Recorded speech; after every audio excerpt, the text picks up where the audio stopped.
Salut et bienvenue dans une nouvelle vidéo. Comme tu as pu le voir dans notre van tour, on a démonté tout notre aménagement. Ce qui s'est passé, c'est qu'après une semaine de vie dans le van, on s'est rendu compte que notre aménagement n'était pas complètement adapté à l'utilisation qu'on allait faire du van.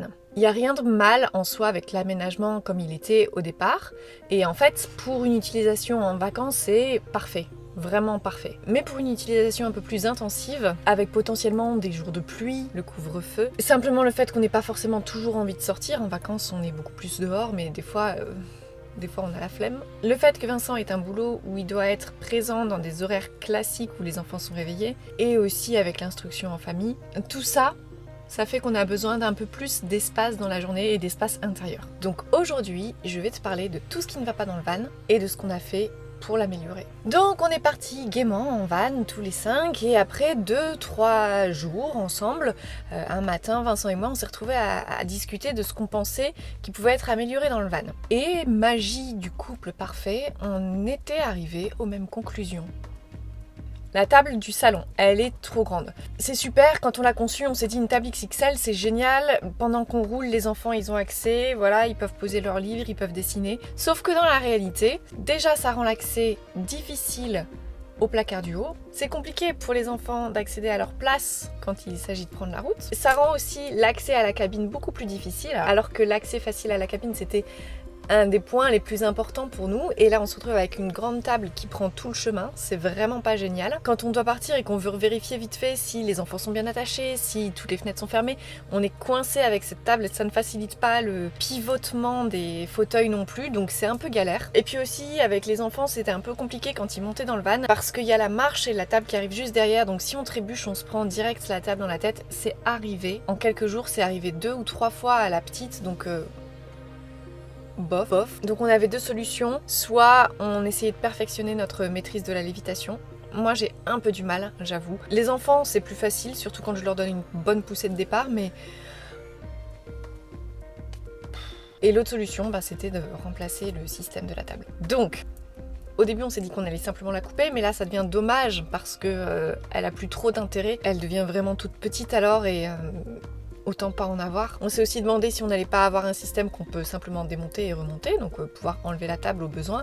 Mais il y a la question de où la ranger, c'est pas forcément évident. Surtout que on pense pas que ce soit forcément une très très bonne idée. Donc l'autre option c'était de trouver un système ingénieux pour qu'elle prenne moins de place mais qu'elle soit quand même toujours disponible. Ça c'est le dessous de la table, tu vois.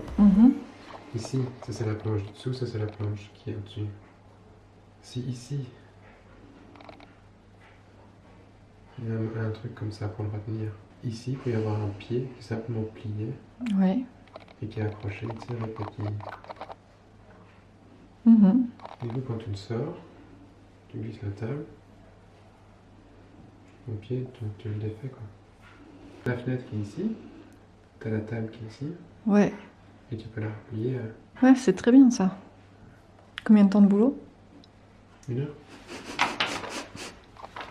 Ça on l'a pas encore fait, voilà pour la table. Notre coffre est beaucoup trop grand. Donc le coffre est très grand, on n'a pas besoin d'autant de place. En plus, on n'y a accès que depuis l'extérieur. Enfin si, il y avait cette petite trappe pour à l'avant. Mais on s'est retrouvé des fois à devoir ranger un truc sous une drache. Oui, je viens du Nord. On s'est déjà retrouvé à devoir ranger des trucs sous une pluie battante et on est obligé d'ouvrir derrière. Quand les enfants dorment, ça fait qu'on n'a pas accès au coffre non plus. Donc voilà, c'était un problème. Et ça tombe bien, on va voir pourquoi. On s'est dit, un espace salon, ça pourrait être sympa. On avait vu ça dans certains camping-cars, je me souviens pas. J'ai l'impression que c'était les Itineo, mais j'ai regardé tout à l'heure et je trouvais pas. Si je retrouve, je vous dis.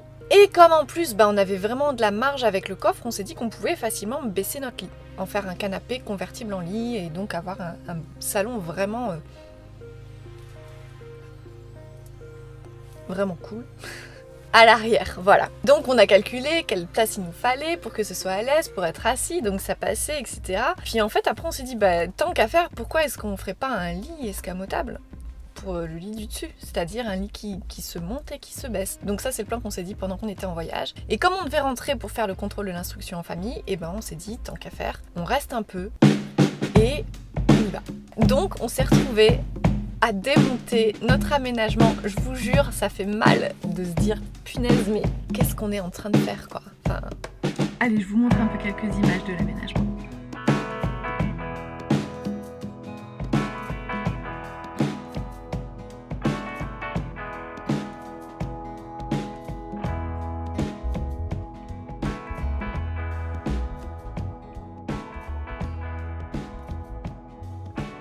franchement pour cette partie de l'aménagement, je dois dire que je suis assez impressionnée par ce que Vincent a fait, parce que il s'est même mis à la soudure et des choses comme ça, donc c'était plutôt balèze et il a bossé vraiment dur. En une semaine c'était fait et franchement bravo Vincent.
Ça a été quand même assez costaud à faire.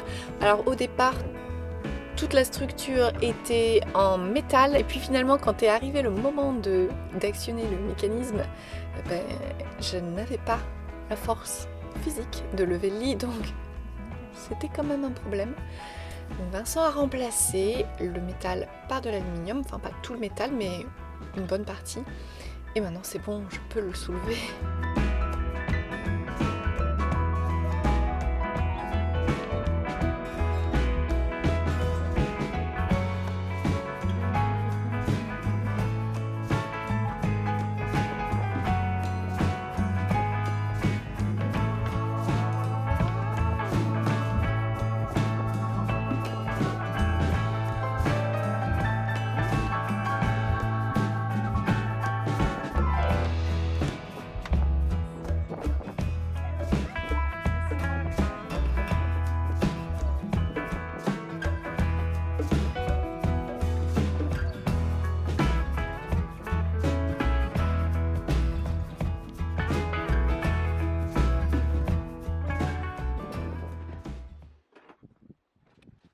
Au milieu du salon, on a mis un petit plancher à 15-16 cm de hauteur pour pouvoir glisser notre table de camping. Donc ça fait un rangement pour la table et ça c'est parfait. Elle bouge pas. À gauche et à droite, on a donc deux coffres auxquels on a accès par l'intérieur et aussi par l'extérieur. Avec notre cuve d'eau aussi là-dedans. On a remplacé la cuve d'eau. Elle n'est pas encore arrivée, mais ça ne saurait tarder.